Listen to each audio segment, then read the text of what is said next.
They said it was just a minor boundary dispute. But when I saw the foundation of her monstrous, tasteless mansion dug straight into my grandfather's prized 50 acres, I knew it was war.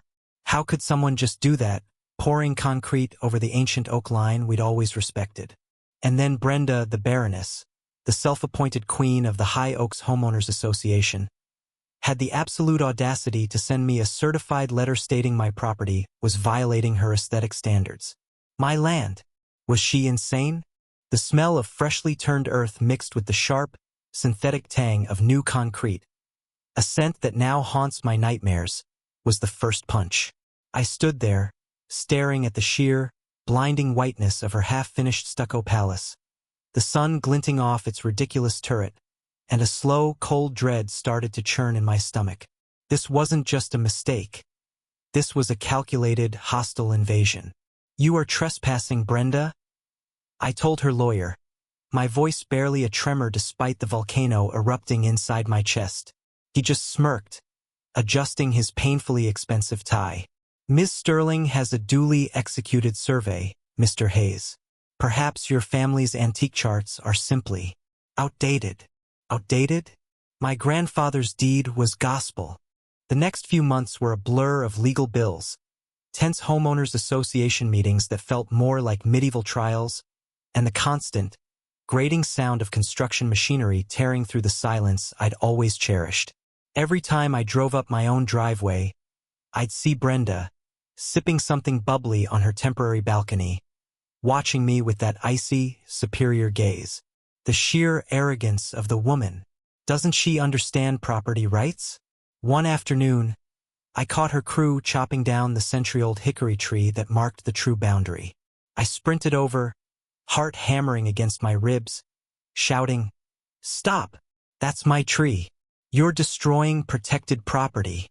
She descended from her scaffolding like a blonde, well-dressed storm cloud. "It obstructed the view from my infinity pool, darling," she cooed, her voice dripping with venomous sweetness. "The Homeowners Association mandates unobstructed sightlines. And frankly, your little patch of wilderness is dragging down the value of the entire subdivision." My hands were shaking. I closed my eyes for a second, inhaling deeply, trying to gather the frayed threads of my patience. "Breathe, Jake, breathe."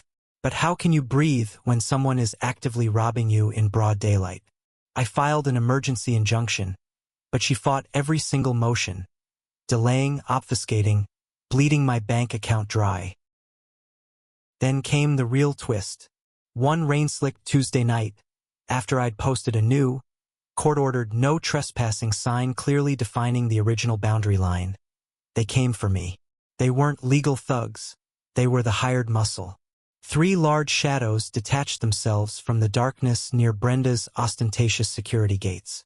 I heard the sickening thud as the sign was ripped from the ground, followed by heavy, purposeful footsteps crunching gravel.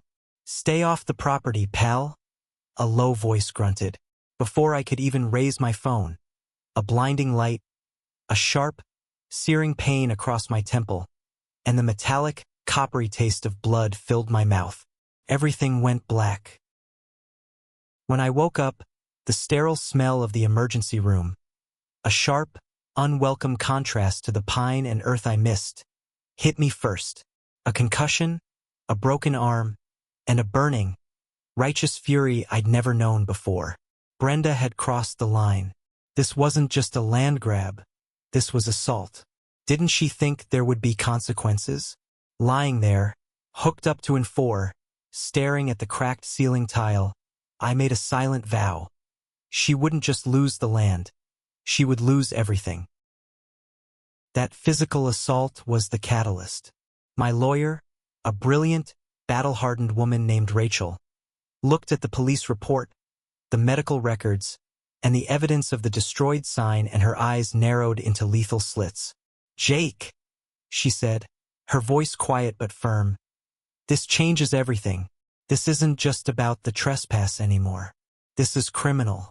We're moving from civil land dispute to punitive damages and corporate malfeasance." The secondary twist came when Rachel dug into Brenda's original purchase documents. Brenda hadn't just ignored my survey. She had manipulated the title company. She had paid off a corrupt, retiring surveyor to fudge the plat map just enough to place the choicest 10% of my land, the high ground where her mansion now sat, within her official boundaries. We had the smoking gun. A deposition from the remorseful, elderly surveyor admitting to the fraud, terrified after hearing about the assault. The day of the final ruling, the air in the courtroom felt thick enough to choke on.